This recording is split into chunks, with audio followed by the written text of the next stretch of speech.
नमस्कार। आज वर्ष 2023 का पहला दिन है और पहला दिन रोहतास वासियों के लिए बहुत ही खुशी का दिन है। कारण कि रोहतास में नालंदा के जिस उपनिवेश की नींव 31 दिसंबर 2021 को पड़ी थी, उस नींव का जो पहला पिलर है वो खिसक चुका है और उस पिलर के धराशायी होने के साथ ही खासकर रोहतास के पुलिस महकमे में काफ़ी खुशी देखी जा रही है। बताया जा रहा है कि जिस तरह से वर्ष 2021 के 31 दिसंबर को यहाँ पर नालंदा के जो पूरी फौज थी,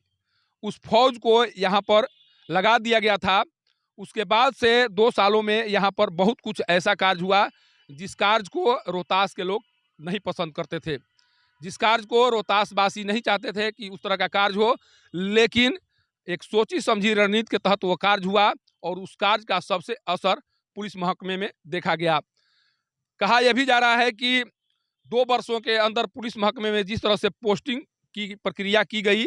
उस प्रक्रिया से पुलिस महकमे के जो अधिकारी थे वो काफ़ी नाखुश थे। लेकिन वो डर के कारण या अपने ऊपर कार्रवाई होने के कारण कुछ बोल नहीं पा रहे थे और उसका जीता जागता उदाहरण कुछ दिन पहले सासाराम के नगर थाना में दिखाई पड़ा। नगर थाना में एक एसआई के द्वारा जिस तरह से आरोप लगाया गया था, उस आरोप के आधार पर जो जिन पर आरोप लगा था उन पर कार्रवाई होनी चाहिए थी। कारण कि मालखाना से गायब एक पिस्टल की चोरी होने के बाद उस पिस्टल की बरामदगी की बात उस अधिकारी के कमरे से होने की बात कही गई थी। लेकिन इतना सब कुछ होने के बाद भी जिस पर आरोप लगा था उस पर कार्रवाई नहीं हुई। जो आरोप लगाया था उसे कार्रवाई करके यहाँ से हटा दिया गया। सोचिए कि किस तरह से जिस व्यक्ति के द्वारा आरोप लगाया गया था, वो व्यक्ति पहले से कहा करता था कि आरोप जिस पर आरोप लगा है वो हमेशा इस तरह की बात किया करते थे कि हमारे ऊपर कोई कार्रवाई नहीं होगी, कारण कि हमारे आका हमारे ही कास्ट से बिलोंग करते हैं और जब तक वो रहेंगे तब तक हमारे ऊपर कार्रवाई नहीं होगी। बल्कि जो कहा करते थे वो सामने दिखाई पड़ा और अंततोगत्वा आरोप लगाने वाले ही यहाँ से चले गए। ये एक वानगी है। अगर आप पूरे 2 साल का इतिहास उलाट कर देखेंगे तो पुलिस महकमे में कुछ ऐसे कार्य हुए जिस कार्य के कारण यहाँ की जो विधि व्यवस्था है उस पर असर पड़ा। और रोहतास में जिस तरह से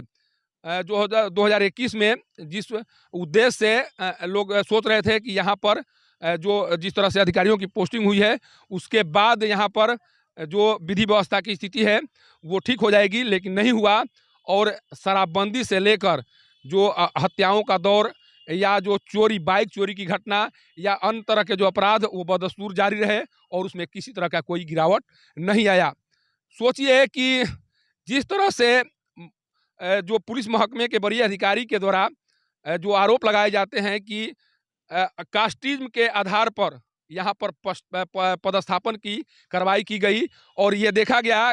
पोस्टिंग करते समय ये देखा गया कि कौन अधिकारी किस कास्ट से बिलोंग करता है और उसकी पृष्ठभूमि क्या है, वो कहाँ का रहने वाला है, किस कास्ट से बिलोंग करता है। ये इस तरह का आरोप लगाए जाते रहे हैं। जो यहाँ पर जितने भी थाना हैं, वहाँ के थानाध्यक्ष की अगर सूची को देखा जाए तो इस बात की पुष्टि हो सकती है या इस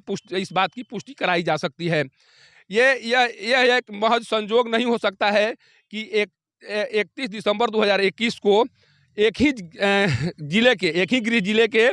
तमाम वरीय अधिकारियों को रोहतास में भेज दिया गया और इतना सब कुछ होने के बाद में भी रोहतास में विधि व्यवस्था से लेकर जो प्रशासनिक महकमे के स्तर से जो सुधार या जो विकास के कार्य होने चाहिए वो नहीं हो सके। इसी कारण से लोगों में एक तरह से गुस्सा ही कहें, गुस्सा था कि कैसे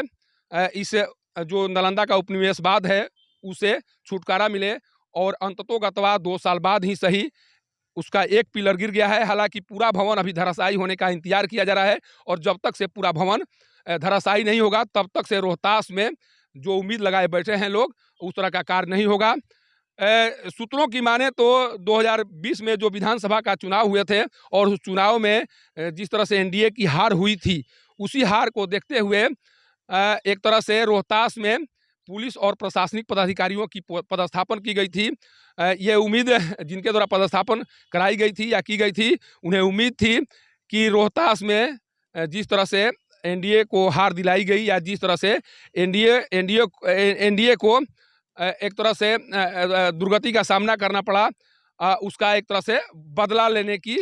भावना से, कहा जाता है कि बदला लेने की भावना से जो नालंदा के पूरे अधिकारी हैं उनकी फौज को यहाँ भेज दिया गया। ये महज संजोग नहीं हो सकता है, बल्कि एक प्रयोग करके देखा गया था कि जिस तरह से रोहतास वासियों के द्वारा महागठबंधन के पक्ष में मतदान किया गया था, या महागठबंधन के पक्ष में जाकर काम किया गया था, उसी के बदले की कार्रवाई के तहत ये सब कुछ किया गया था, और उसका असर रोहतास में साफ दिखाई पड़ा। ये इस बात पर ध्यान जो महागठबंधन के जो प्रमुख घटक दल है राजद, उसको सोचना चाहिए था कि जिस तरह से रोहतास के लोग खुलकर महागठबंधन को साथ दिए थे, या महागठबंधन के साथ थे, उनके साथ इस तरह का कार्य न हो, ताकि उनको आगे परेशानी न हो। ये देखना जो महागठबंधन के जो भी नेता थे उनकी जिम्मेदारी थी, लेकिन वो भी उसी राह पर चल पड़े जिस राह पर एनडीए के लोग चला करते थे, और तब तक से कुछ नहीं बोले, चूँकि एनडीए जो जदयू और राजद का जो संयुक्त मिलन हुआ अगस्त में, अगस्त के बाद ये पहला ट्रांसफ़र पोस्टिंग, बड़े पैमाने पर ट्रांसफ़र पोस्टिंग की बात सामने आई है। लेकिन ये काम बहुत पहले हो जाना चाहिए था, कारण कि जिस तरह से यहाँ पर एक तरह से रोहतास में नालंदा के उपनिवेशवाद की स्थापना की गई, वो एक उसे महज संजोग नहीं कहा जा सकता है, ये एक प्रयोग था, और उस प्रयोग का खामियाजा रोहतास के लोगों को भुगतना पड़ा। हालांकि अभी भी रोहतास के लोग इंतजार कर रहे हैं कि रोहतास में जो नालंदा के उपनिवेशवाद का जो पूरा भवन है वो कब धराशायी होगा। जब तक से रोहतास में नालंदा के उपनिवेशवाद का पूरा भवन धराशायी नहीं हो जाता, तब तक से रोहतास के लोगों का विकास संभव नहीं है। कारण कि जिस तरह से यहाँ पर खनन के कार्य, अवैध खनन के कार्य पर रोक नहीं लगा, जिस तरह से शराबबंदी अभियान को सफल नहीं बनाया जा सका, या जिस तरह से सासाराम शहर की स्थिति है उस स्थिति को दूर नहीं किया गया, तो सोचिए कि क्या कुछ हो सकता है। कहने के लिए, दिखाने के लिए तो बहुत कार्य किए गए, लेकिन उस कार्य का प्रभाव कहीं दिखाई नहीं पड़ा। सासाराम शहर में एक जाम की समस्या को हटाने की बात लगातार लोग करते रहे हैं, लेकिन मात्र सासाराम शहर में जाम की समस्या नहीं है। आज भी सासाराम शहर में कई ऐसी समस्याएं हैं जिन समस्याओं को देखकर लोग एक तरह से चिंतित हो उठते हैं। उन समस्याओं के समाधान को लेकर कोई खास उपाय नहीं किए गए, और ये उपाय तब तक से कारगर नहीं होंगे जब तक से नालंदा के उपनिवेशवाद को रोहतास से पूरी तरह से खत्म नहीं कर दिया जाता। सासाराम के शेरशाह सूरी मकबरे से पब्लिक न्यूज़ के लिए सत्येंद्र चौबे की रिपोर्ट।